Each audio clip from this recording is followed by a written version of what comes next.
그러면 구체적으로 임마누엘 하나님, 이 하나님은 언제 우리와 함께 하느냐? 첫 번째로 같이 읽어볼까요? 시작. 내가 어디로 가든지 임마누엘 하리라. 할렐루야.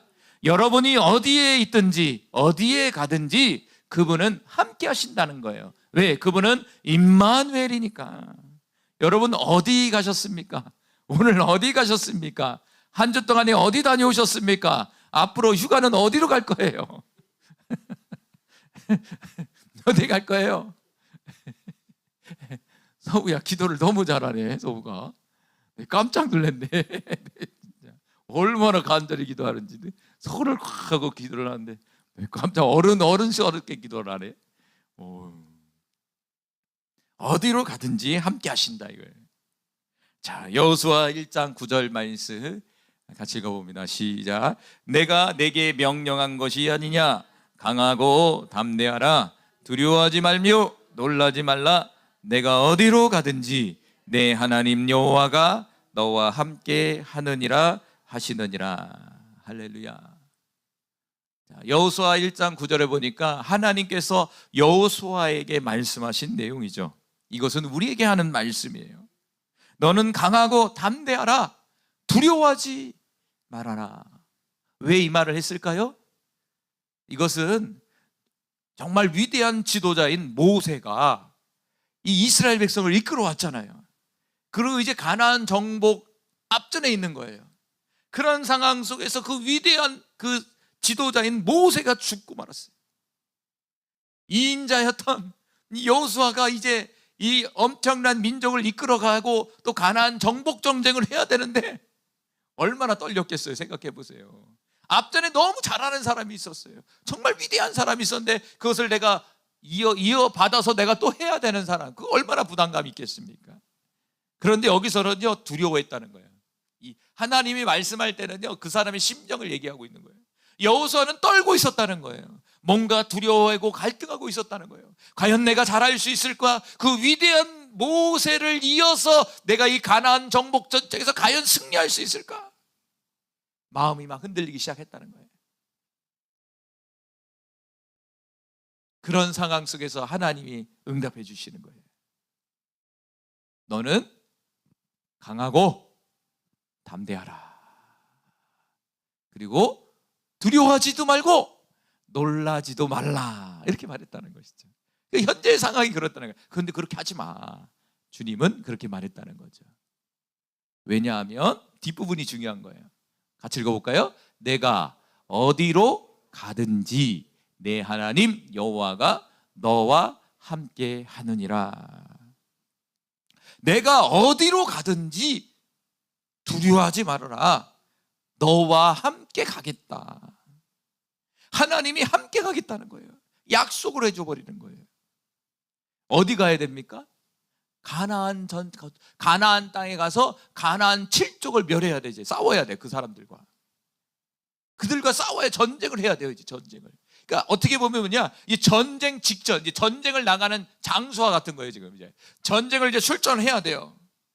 이제 앞으로 전쟁을 해야 된단 말이에요. 군인과 같이. 근데 나가기 직전에 이제 여러 가지 마음들이 들리잖아요. 그런 상황 속에서 하나님이 전쟁을 하지 말아라. 피할 길을 이게 아니라 넌 전쟁을 해야 돼. 그런데 너와 함께 할 거야. 이거예요. 신앙이라는 게 그렇습니다, 여러분. 피하는 게 아니더라고요. 다 겪어야 돼.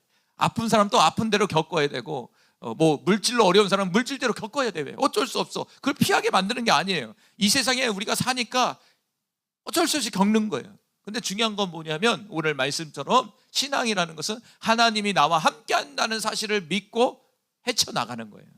그 상황을 열심히 믿음으로 이겨내는 거예요. 할렐루야. 그런데 우리의 혼자의 싸움이 아니라 오늘 본문에 보니까 하나님이 함께 하신다. 육신의 세계, 현실의 세계는 하나님이 안 보이죠. 그러나 영적인 세계 속에서는 하나님이 함께하고 있다는 거예요. 우리가 눈을 열려서 하나님이 나와 함께 한다는 건 얼마나 좋겠습니까? 그러나 그건 어떤 은혜가 주어지든지 어쩌다 한 번씩 보이는 거고, 현실의 세계 속에는 문제밖에 안 보이잖아요. 나밖에 보이지 않잖아요. 옆 사람밖에 안 보이잖아요. 하나님은 어디 있는 거야? 이렇게 되잖아요.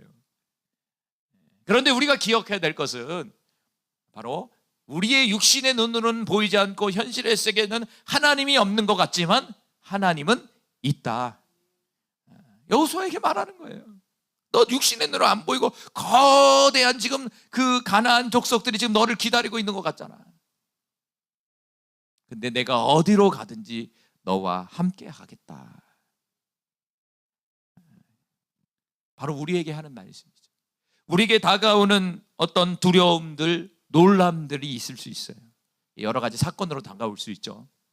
그러나 우리가 그 가운데 그곳에 두려워하고 떠는 것이 아니라 담대하고 강해질 수 있는 그런 믿음의 용사들이 되길 바랍니다. 할렐루야. 그래서 내가 어디로 가든지 임마누엘 해주겠다.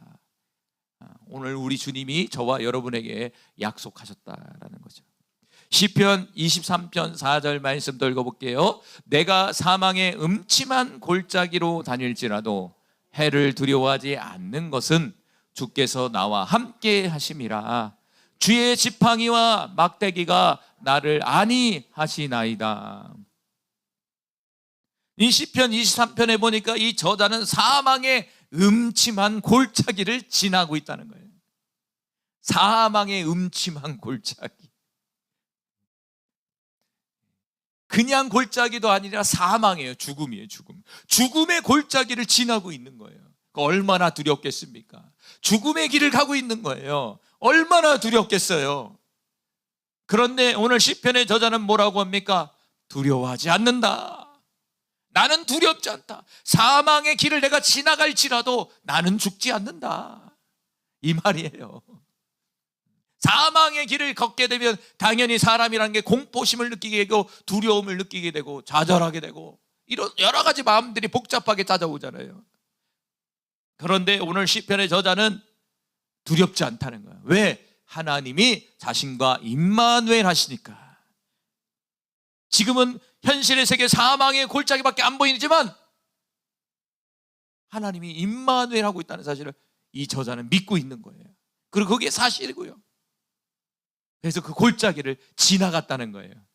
근데 그 골짜기를 지나가는 데 있어서 그냥 골짜기를 지나가면 좋은데 그 골짜기에 뭐가 나타나냐면 사자가 나타나든지 호랑이가 나타나서 자신을 진짜 죽이려고 했다는 거예요. 그걸 왜 알 수 있냐면 뒷부분에 보니까 주의 지팡이와 지혜 주님의 막대기가 자신을 보호해 줬다는 거예요.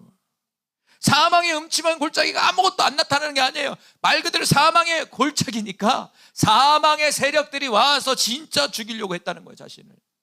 그렇지만 임마누엘의 하나님이 때로는 지팡이를 가지고 때로는 막대기를 가지고 자신을 보호해 줬다는 거예요. 이건 양치는 목자의 비유예요. 목자들이 두 개를 갖고 있대요. 지팡이와 막대기를 갖고 있다는 거예요. 지팡이는 뭐냐면 양들을 길을 인도할 때 지팡이를 쓴대요. 이게 툭툭 치면서 이제 목자들이 엉뚱한 길로 가면 엉덩이를 치든지 해서 이 지팡이 갖다 이렇게 간다는 거예요. 근데 또 하나는 뭐냐면 막대기가 있대요. 막대기가 지팡이가 다르게. 막대기는 뭐냐면 그 맹수들의 공격을 막아줄 때 이 막대기로 막아준다는 거예요. 그러니까 두 가지인 거죠. 지팡이는 길을 인도해 줄 때, 뭔가 잘못된 길을 갈 때 이렇게 올바른 길로 인도해 주신다는 거예요. 곁길로 못 가게. 때로는 그 음침한 골짜기에서 늑대가 나타나든지 곰이 나타나든지 호랑이가 나타나서 잡아먹으려고 할 때 막대기를 가지고 때려버렸다는 거예요.